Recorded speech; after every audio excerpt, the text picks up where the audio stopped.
नमस्कार साथियों, स्वागत है आप सभी का एक और नई इंपॉर्टेंट वीडियो में। तो आज की इस वीडियो में हम लोग बात करने वाले हैं सभी पेंशनर्स के लिए जो बहुत बड़ी खबर निकल के सामने आ रही है उसके बारे में। आज की इस वीडियो में हम लोग जानेंगे कि जो अप्रैल माह की पेंशन है वो आपकी कब जारी हो सकती है और गवर्नमेंट की तरफ से इसको लेकर के क्या अपडेट आया है।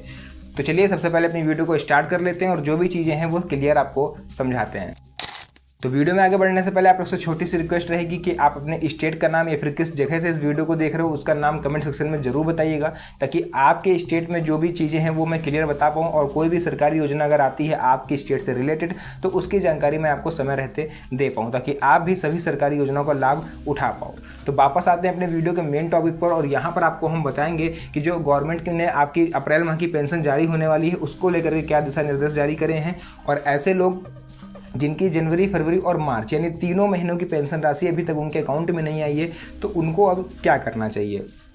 तो देखिए यहाँ पर आपको हम सीधे बता देते हैं कि अगर आपकी जनवरी, फरवरी, मार्च की पेंशन राशि नहीं आई है तो आपको सिंपली क्या करना है, अपने बैंक चले जाना है और वहाँ पर कांटेक्ट करना है जा करके, या फिर अगर आपकी नॉलेज में कोई ऐसा व्यक्ति है जिसकी जनवरी, फरवरी, मार्च की पेंशन राशि जो है वो आ गई है तो सिंपली आपको उससे पूछना है कि आखिर उसने ऐसा कौन सा काम किया। क्योंकि मैंने आपको हर वीडियो में बताया है, आप लोग लगभग ना के बराबर सुनते हो कि 31 मार्च से पहले मैंने आपको 5 काम बताए थे, वो 5 काम जिन लोगों ने कर लिए हैं उनकी पेंशन राशि आ गई है। अगर आपकी पेंशन राशि नहीं आई है तो फिर इसके जिम्मेदार केवल आप हो, क्योंकि आपने क्या करा है, आपने जो जरूरी चीज़ें थी उसको समय से पूरा नहीं किया, जानकारी का अभाव कह लीजिए या फिर लापरवाही कह लीजिए, आप लोगों ने उसको नहीं किया। एंड अब आप लोग वेट कर रहे हो कि आपकी पेंशन राशि 3 महीने की नहीं आई, 4 महीने की नहीं आई, या फिर इस समय जो पहले आती थी उससे अब बहुत कम आ रही है। तो इसका एकमात्र कारण आप ही लोगों, क्योंकि आप लोगों ने क्या करा, समय से उस काम को पूरा नहीं किया है। तो वो कौन सा काम है वो भी हम आगे आपको बताएंगे, लेकिन उससे पहले हम आपको बता दें कि जो अप्रैल माह की पेंशन है गवर्नमेंट को लेकर के उसका क्या अपडेट आ रहा है उसके बारे में आपको जानकारी थोड़ी सी हम दे देते हैं। यहाँ पर हम आपको बताएंगे कि जो आपकी अप्रैल माह की पेंशन है वो आपको 1 या 2 मई को जारी हो सकती है, लेकिन उससे पहले गवर्नमेंट ने फिर से एक नए दिशा निर्देश जारी करे हैं कि जिनकी जनवरी, फरवरी, मार्च की पेंशन राशि नहीं आई है उनको अप्रैल माह की पेंशन राशि भी गवर्नमेंट नहीं भेजेगी। क्योंकि इसका एकमात्र कारण क्या है कि जिनकी जनवरी, फरवरी, मार्च की पेंशन राशि नहीं आई है उन्होंने अभी तक वो जरूरी काम किए ही नहीं हैं जो गवर्नमेंट की तरफ से करने को कहा गया था। तो अब आप लोग अप्रैल माह की भी पेंशन राशि की उम्मीद मत रखो। चलिए एक बार मैं फिर से इस वीडियो में आप लोग को वो सभी काम बता देता हूँ, आखिर ऐसे कौन से काम है जिनको ना करने से आपकी पेंशन राशि रुकी हुई है।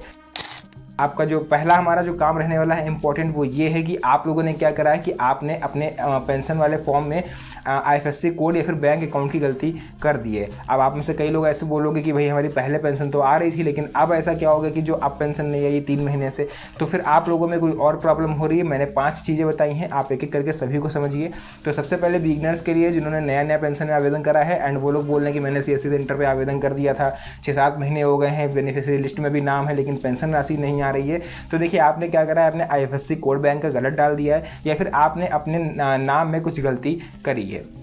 ठीक है, नाम की स्पेलिंग में मिस्टेक हो गया, क्योंकि आपको क्या गवर्नमेंट की क्लियर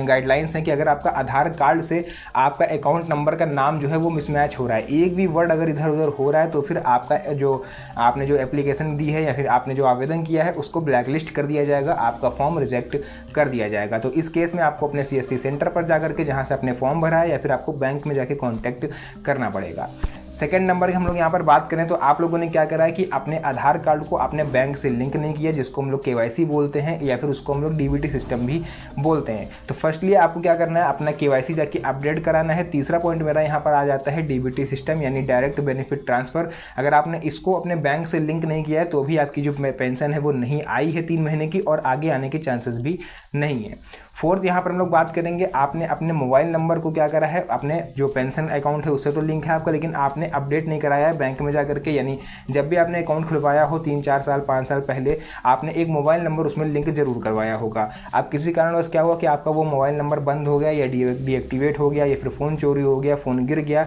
किसी भी कारण से हो कि आपका वो मोबाइल नंबर अब एक्टिव नहीं है, तो इस केस में भी आपकी पेंशन राशि होल्ड हो सकती है। आपको क्या करना है, बैंक जा करके अपना नया मोबाइल नंबर उसमें अपडेट कराना है। और 5वां सबसे इंपॉर्टेंट पॉइंट यहाँ पर आ जाता है, जिसकी वजह से लाखों पेंशनर्स की पेंशन जो है वो लटक सकती है और कई लोगों की लटकी हुई भी है। तो यहाँ पर देखिए क्या है कि आपने अपने पैन कार्ड को आधार कार्ड से लिंक नहीं कराया है। बहुत ज़रूरी है, क्योंकि गवर्नमेंट की क्लियर गाइडलाइंस है कि अगर आपने अपने पैन कार्ड को आधार कार्ड से लिंक नहीं कराया है तो फिर आप भी पेंशन की उम्मीद मत रखना, क्योंकि संपत्ति से या फिर प्रॉपर्टी से या फिर जो व्हीकल्स होते होते हैं उन सब का जो ब्यौरा होता है वो आपके पैन कार्ड में दर्ज होता है, या फिर इनकम ऑफ सोर्स आपका जो भी है वो सब आपका पैन कार्ड से रिलेटेड होता है। तो अगर आप पैन कार्ड को आधार कार्ड से लिंक नहीं करा रहे हो तो फिर गवर्नमेंट की नज़र में आप एक फ्रॉड हो और आपको पेंशन राशि नहीं दी जा सकती। तो मैंने यहाँ पर टोटल 5 काम ऐसे बताए हैं, और अप्रैल माह की पेंशन जो मैंने बताई इसको लेकर के खुशखबरी ये है कि जिन पेंशनर्स की पेंशन अभी रुकी हुई नहीं है, मतलब परमानेंट उनको मिलती आ रही, तो भाई आपकी अप्रैल माह की जो पेंशन है वो 1 तारीख से लेकर के 2 तारीख तक यानी 1 या 2 मई को आपके अकाउंट में पहुंच जाएगी। तो ये आप लोग के लिए खुशखबरी है। बाकी जो चीज़ें ऐसे पेंशनर्स जिनकी पेंशन राशि नहीं आ रही या फिर कोई और प्रॉब्लम है आपको पेंशन से रिलेटेड, तो आप नीचे कमेंट सेक्शन में मुझको बताइएगा, मैं उसका आपको कुछ ना कुछ सोल्यूशन ज़रूर दूंगा। तो फिलहाल के लिए आज की इस वीडियो को यहीं पर एंड करते हैं। मिलते हैं आप सभी से नेक्स्ट वीडियो में एक और अच्छी इंटरेस्टिंग मज़ेदार वीडियो के साथ। तब तक के लिए धन्यवाद। जय हिंद।